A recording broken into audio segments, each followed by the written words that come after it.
কয়েক মাস আগে রাতে হঠাৎ করে আমার বাবার শরীরটা খুব খারাপ লাগতে শুরু করে। মাথা ঘোরা, ঘাম আর অদ্ভুত এক অস্বস্তি। আমরা বুঝতেই পারছিলাম না সমস্যাটা ঠিক কোথায়। যেহেতু হাসপাতাল বাড়ি থেকে অনেকটাই দূরে, তাই এমার্জেন্সি সিচুয়েশন যে করেই হোক হ্যান্ডেল করতেই হতো।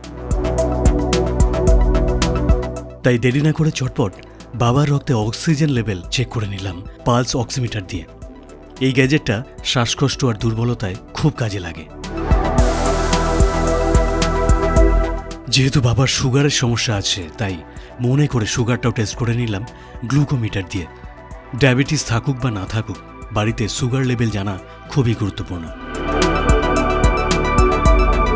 এর সাথে বাবার মাথা ঘোরা, দুর্বলতা, ঘাম এবং গাটাও বেশ গরম ছিল। তাই এক এক করে বিপি মেশিন দিয়ে ব্লাড প্রেশার মাপলাম এবং ডিজিটাল থার্মোমিটার দিয়ে জ্বরটাও চেক করে নিলাম।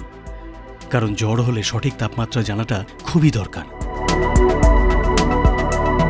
সেই রাতে আমাদের তাড়াহুড়ো করে হাসপাতালে যেতে হয়েছিল।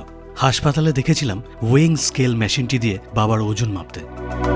পরে জানতে পারলাম ওজন হঠাৎ করে বাড়া বা কমা অনেক রোগের প্রাথমিক লক্ষণ হতে পারে। সেদিন একটা জিনিস বুঝেছিলাম, বাড়িতে কিছু বেসিক হেলথ গ্যাজেট থাকা কতটা জরুরি। এবার আপনি বলুন, আপনার বাড়িতে কোন যন্ত্রগুলি রয়েছে?